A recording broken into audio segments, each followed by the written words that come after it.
Pakita natin yung picture ni Mister. Okay? Yun po. Ayan, picture.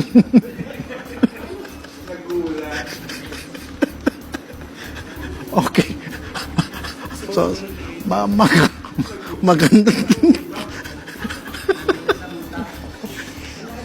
Oh, yung panty pala, ibalik mo. Paano ka pati magpapanty? damit. Akala ko ba lalaki ka? Dapat brief. Babae pa rin ako kahit ganito ako, nagpapanty ako. Dala ko po yung sinabi niya na bagong panty. Oh, dala mo niya ngayon. Isusoli mo ngayon. Oh. Pakinggan mo muna ako.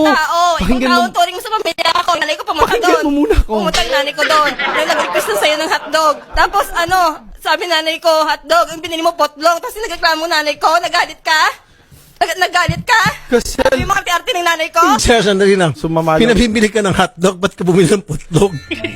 Ba't kasi putlog ka sa tali? Ba't kasi putlog bumili mo hindi hotdog? Ang mutot ako ang baho ba? Siyempre naman kasi normal na kasi yun, yung uutot.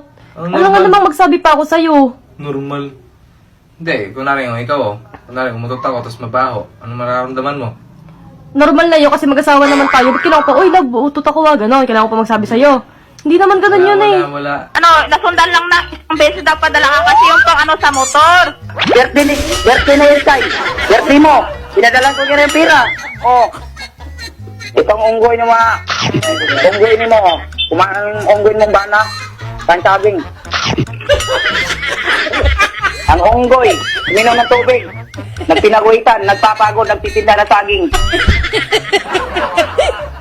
subukan niyo wag ka... Mga kababayan ko, hindi po ako narito. You can say in English kasi para maintindihan din ni ano. All my fellow Filipinos, now this is my side. Listen, look, and listen, and learn.